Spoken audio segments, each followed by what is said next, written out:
పశ్చిమ గోదావరి జిల్లా పెంటపాడు మండలం మోహన్జీపాడు గ్రామానికి చెందినటువంటి మెండ్యాల పెద్దులు దుర్గా కుటుంబం అండి ఇది.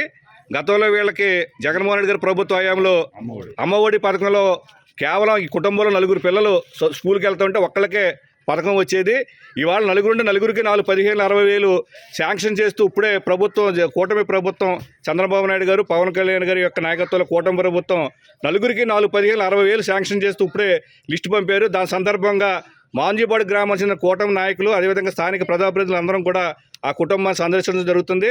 ముఖ్యంగా చెప్పమ్మా, గతంలో నువ్వు జగన్మోహన్ రెడ్డి గారి పిల్లల టైంలో కూడా పిల్లలు పంపించావు స్కూల్కి. ఎంతమందిని పంపించావు? 4 పంపించి ఎంతమందికి వచ్చింది? 15,000 వచ్చింది. ఇప్పుడు నీకు తెలుసా చంద్రబాబు నాయుడు ఇవాళ ప్రకటించిన సంగతి? మీ 4 పిల్లలకి వచ్చినాయి అమ్మా. ఎలాగుంది, మీకు ఆనందంగా ఉందా? చాలా ఆనందంగా ఉందండి. 4 పిల్లల్ని కూడా చదివించుకోగలను. అమ్మా నువ్వేంటమ్మా, నువ్వు చెప్పు. నీకు చంద్రబాబు నాయుడు గారు ఇవాళ 15,000 వేశారు. నీకు 2 చెల్లి, 2 చెల్లెళ్ళు, 1 తమ్ముడు. నీకు ఎలాగ ఉంది? నువ్వేం చదువుతున్నావు? 10th వెళ్తావు. ఆనందంగా ఉందమ్మా. నువ్వు చెప్పరా. ఇదిగో చూడండి, ఈ కుటుంబంలో నలుగురికి 15,60,000